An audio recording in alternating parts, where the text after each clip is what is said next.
The missing cup. Later, Joseph told the servant in charge of his house, "Fill the men's grain sacks with as much as they can hold, and put money in the sacks. Also put my silver cup in the sack of the youngest brother." The servant did as he was told.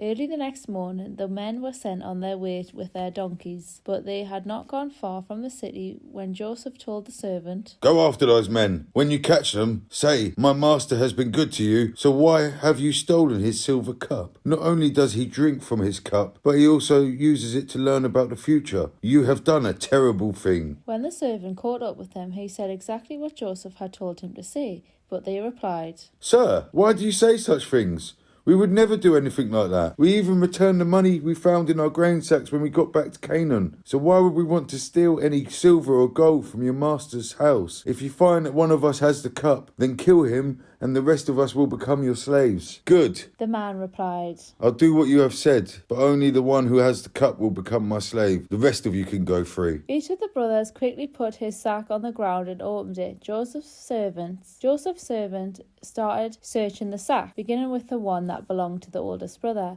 When he came to Benjamin's sack, he found the cup. This upset the brothers so much that they began tearing their clothes in sorrow. Then they loaded their donkeys and returned to the city. When Judah and his brothers got there, Joseph was still at home. So they bowed down to Joseph, who asked them, "What have you done?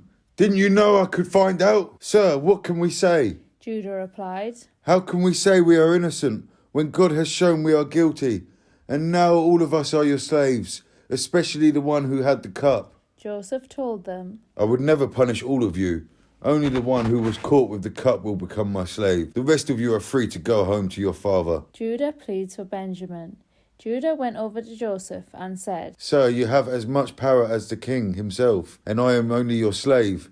Please don't get angry if I speak. You asked if our father was still alive and if we had any more brothers. So we told you our father is a very old man. In fact, he was already old when Benjamin was born. Benjamin's brother is dead. Now Benjamin is the only one of two brothers who is still alive, and our father loves him very much. You ordered us to bring him here so you could see him for yourself. We told you that our father would die if Benjamin left him, but you warned us that we could never see you again unless our youngest brother came with us. So we returned to our father and reported what you had said. Later, our father sent us back here to buy more grain. But we told him, we can't go back to Egypt without our youngest brother. We will never be let in to see the governor unless he is with us. Sir, our father reminded us that his favourite wife had given birth to two sons. One of them was already missing and not been seen for a long time. My father thinks the boy was torn to pieces by some wild animal, and he said, 'I am an old man. If you take Benjamin from me and something happens to him, I will die of a broken heart. That's why Benjamin must be with us when I go back to my father. He loves him so much that he will die if Benjamin doesn't come back with me. I promised my father that I would bring him safely home. If I don't, I told my father he could blame me for the rest of my life. Sir, I am your slave. Please let me stay here in place of Benjamin and let him return home with his brothers. How can I face my father if Benjamin isn't with me?